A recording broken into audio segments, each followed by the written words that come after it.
नमस्कार दोस्तों, मेरा नाम हॉरर 6 ईश है। अगर आप चैनल पर नए हैं तो कृपया चैनल को सब्सक्राइब करें क्योंकि आपको यहाँ ऐसी डरावनी कहानियां मिलेंगी। छोटे से पहाड़ी गांव नारायणगढ़ में सदियों पुरानी एक हवेली खंडहर बन चुकी थी। लोग उसे कालकुंड हवेली कहते थे। गांव के बुजुर्ग कहते थे कि वहां रात में कोई रुकता नहीं, क्योंकि रात होते ही वहां से चीखें, रुदन और डरावनी परछाइयां बाहर निकलती थीं। पर हर कहानी को एक सिरफिरा सुनने वाला चाहिए होता है, और इस कहानी में वो सिरफिरा था राहुल। रहस्यमयी शुरुआत राहुल दिल्ली का एक यूट्यूबर था। उसका चैनल था फियर फाइल्स 2.0, जिसमें वह इंडिया की डरावनी जगहों पर जाकर लाइव एक्सप्लोरेशन करता। जब उसे नारायणगढ़ हवेली की कहानी पता चली तो उसके अंदर का एडवेंचरिस्ट जाग उठा। गांव के बाहर पहुंचते ही गांव वालों ने चेतावनी दी, बाबूजी रात में हवेली में मत जाना, वो जिंदा नहीं लौटने देते। पर राहुल ने सबको हंसते हुए टाल दिया। डर लगे तो वीडियो कैसे बनेगा।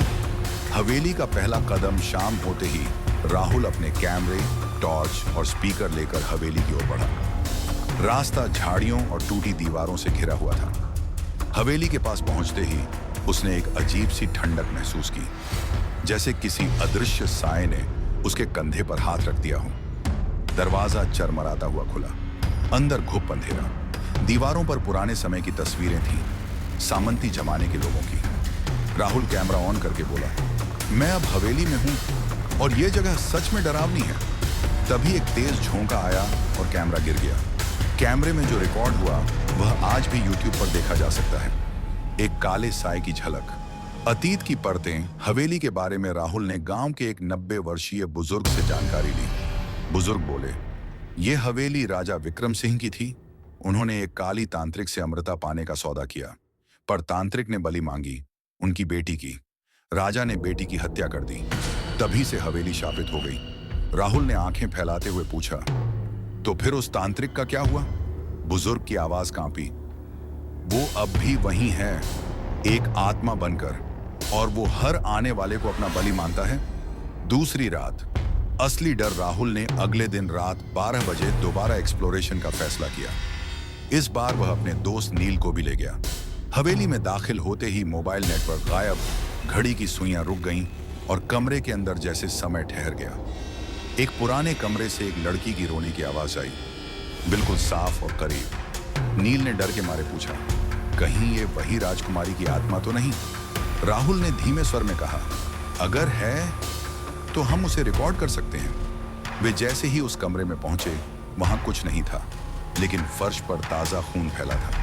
नील की आंखें डर से चौड़ी हो गईं। उसने फुसफुसाया, भाई ये प्लान अच्छा नहीं है, हमें लौट जाना चाहिए। तभी एक गूंजती हुई आवाज आई, अब लौटना मना है।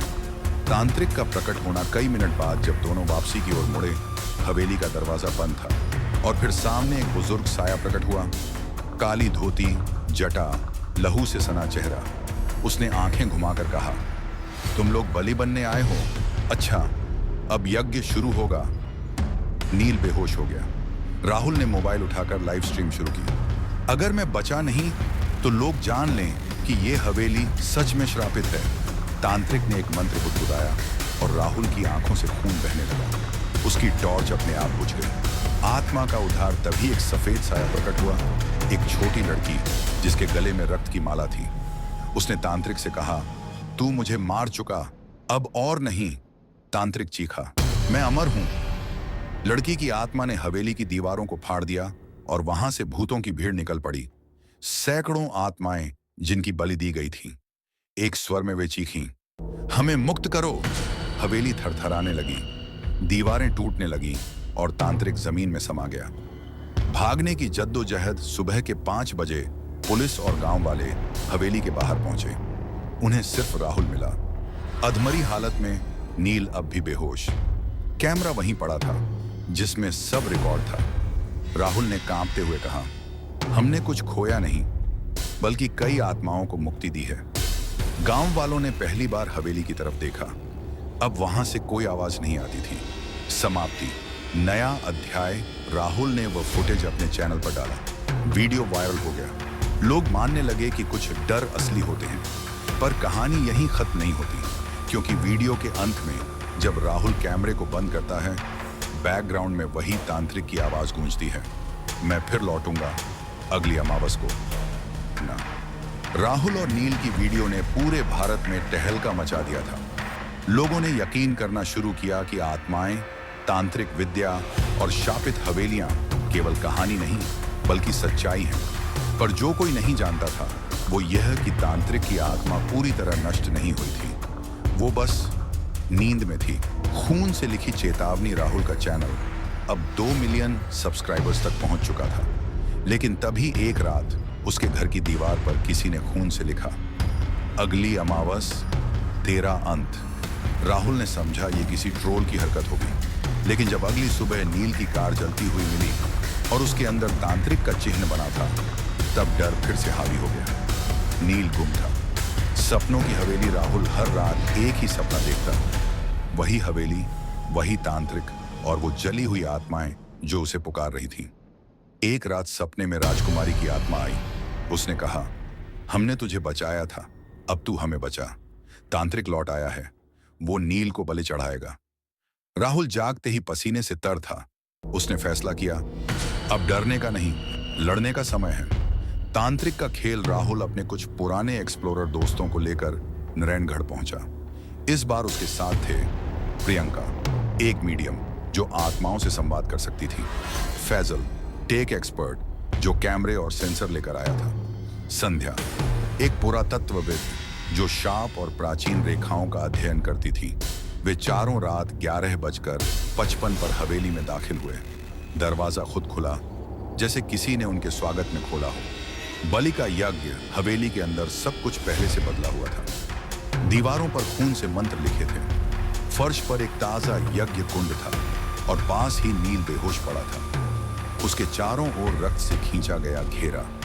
तभी तांत्रिक की आत्मा प्रकट हुई, इस बार पहले से अधिक विकराल। उसने कहा, बलि अधूरी थी, अब पूरी होगी। प्रियंका ने आंखें बंद कर आत्माओं को बुलाना शुरू किया। हे उन आत्माओं जिनकी तुमने बलि दी, लौटो और प्रतिशोध लो। हवेली कांपने लगी, खिड़कियां टूटी, दीवारें चिल्लाईं। आत्माओं का युद्ध। राजकुमारी की आत्मा फिर प्रकट हुई। उसने राहुल से कहा, हवेली के तहखाने में एक शिला है, उस पर तांत्रिक का असली नाम खुदा है, उसे तोड़ो। संध्या और राहुल भागते हुए तहखाने में पहुंचे। रास्ता अंधकार और हड्डियों से भरा था। फैजल ऊपर कैमरे से सब रिकॉर्ड कर रहा था।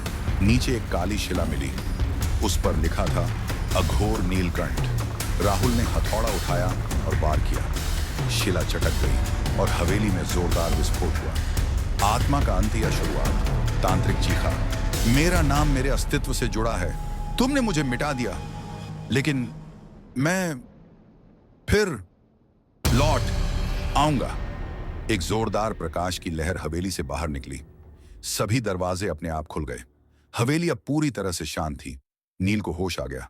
राजकुमारी की आत्मा ने राहुल को देखकर मुस्कुराया और बोली, तुमने हमें मुक्ति दी, अब ये हवेली फिर कभी किसी को नहीं डराएगी। नई मुसीबत की आहट। राहुल ने वीडियो अपलोड किया और वीडियो का टाइटल दिया, द फाइनल रिचुअल, कालकुंड हवेली का अंत। लोगों ने वीडियो को ऐतिहासिक बताया, लेकिन तभी वीडियो के आखिर में एक फ्रेम ऐसा था जिसे किसी ने नहीं देखा था सिवाय राहुल के। वो फ्रेम था एक नई जगह की, एक मंदिर जो पूरा काला था और उसके द्वार पर लिखा था, जहां तांत्रिक मरते हैं वहीं जन्म लेते का आमंत्रण। दिल्ली में एक सुबह राहुल को एक गुमनाम लिफाफा मिला। अंदर सिर्फ एक पंक्ति लिखी थी, काली गुफा मंदिर दंतेवाड़ा की घाटी में तुझे बुला रहा है। साथ में एक पुराना फोटो जिसमें वही मंदिर था जो वीडियो के अंतिम फ्रेम में दिखाई दिया था। राहुल समझ गया, ये कोई ट्रोल नहीं, ये उसी तांत्रिक की अगली योजना है। एक नई टीम। राहुल ने इस बार एक नई टीम बनाई। डॉक्टर प्राची विश्वास, तंत्र विद्या की विशेषज्ञ जो अघोरी परंपराओं की शोध करता थी। विक्रम सिंह, पूर्व आर्मी कमांडो जो रक्षात्मक सुरक्षा में माहिर था। नयन ठाकुर, स्थानीय आदिवासी गाइड जो दंतेवाड़ा के जंगलों और गुफाओं को जानता था। नील और प्रियंका भी इस मिशन में साथ थे, क्योंकि इस बार लड़ाई केवल एक तांत्रिक से नहीं बल्कि उसकी पूरी परंपरा से थी। काली गुफा मंदिर का प्रवेश। दंतेवाड़ा के जंगलों में 3 दिनों की यात्रा के बाद वे काली गुफा मंदिर पहुंचे। एक पुरानी गुफा जो काले पत्थरों से बनी थी और ऊपर काले कौवों का झुंड उड़ता रहता था। नयन ने कांपते हुए कहा, इस जगह के बारे में बुजुर्ग कहते हैं यहाँ जो गया वो या तो पागल लौटा या फिर कभी लौटा ही नहीं। अंदर घुसते ही एक सड़ी गंध, अजीब मंत्रों की गूंज और दीवारों पर खून से बने चित्र जैसे बलि के दृश्य। राहुल ने धीमे से कहा, यह जगह हवेली से भी ज्यादा शापित है। कालपात्र की पुनर्जन्म क्रिया डॉक्टर प्राची ने एक प्राचीन ग्रंथ से बताया। अघोरियों का एक कालपात्र होता है। अगर किसी तांत्रिक की आत्मा उसे छू ले तो वह फिर से जन्म ले सकता है। और मंदिर के गर्भगृह में वही कालपात्र मौजूद था। एक रक्त से लथपथ हड्डियों की कटोरी जिसके ऊपर अजीब सी धूप जल रही थी। वहां एक नई तांत्रिक आत्मा बैठी थी, बाबा अघोर भैरव। उसने हंसते हुए कहा, नीलकंठ तो मेरा शिष्य था, असली मृत्यु की विद्या मेरे पास है। बलि का सबसे बड़ा यज्ञ, अघोर भैरव ने एक मंत्र का उच्चारण किया। पूरा मंदिर कांपने लगा, पत्थरों से रक्त टपकने लगा और जंगल की तरफ से आदमियों की आत्माएं प्रकट होने लगी जिनकी बलि यहां दी गई थी। वो आत्माएं चिल्लाईं, हमें मुक्त करो या तुझ में समा जाएंगे। विक्रम ने बंदूक निकाली लेकिन गोलियों का कोई असर नहीं हुआ। प्रियंका ने मंत्रोच्चारण शुरू किया लेकिन तभी उसकी आंखें काली हो गईं। अघोर भैरव ने उस पर वशीकरण कर लिया था। अब राहुल को दो जंग लड़नी थी, एक तांत्रिक से और दूसरी अपनी दोस्त की आत्मा बचाने के लिए। प्राचीन तलवार और अंतिम मंत्र। नयन ने मंदिर के नीचे एक गुप्त तहखाना दिखाया जहां एक प्राचीन तलवार रखी थी जिसे त्रिनेत्र वज्र कहते थे। प्राची ने बताया, ये तलवार केवल वहीं चलेगी जहां पाप सबसे अधिक है। इसका वार आत्मा को भी चीर सकता है। राहुल ने वो तलवार उठाई और अघोर भैरव की तरफ बढ़ा। तांत्रिक ने कहा, तू इस शरीर को मार सकता है पर मेरी विद्या अमर है। राहुल ने गूंजती आवाज में अंतिम मंत्र पढ़ा, AUM अग्निदेव्य नमः काल विद्या विनाशाय, और तलवार अघोर भैरव के सीने में उतार दी। एक चीख, एक विस्फोट और सैकड़ों आत्माएं मुक्त हो गईं। प्रियंका की आंखें फिर सामान्य हो गईं। अंतिम निर्णय, मंदिर गिर चुका था, कालपात्र राख बन चुका था। लेकिन राहुल जानता था, जब तक लालच, पाप और अज्ञान है, तांत्रिक विद्या फिर सिर उठाएगी। उसने कैमरा बंद किया और टीम से कहा, अब हमारी जिम्मेदारी है अगली गुफा तक पहुंचने की। अंतिम दृश्य। अगला संकेत 1 महीने बाद राहुल को एक मेल आया। विषय पंक्ति थी, अगला शाप रुद्रगिरी की पहाड़ी जहां यक्षों का तांडव। राहुल के दरवाजे पर एक दिन एक बुजुर्ग साधु आया। उसके हाथ में एक पत्र था।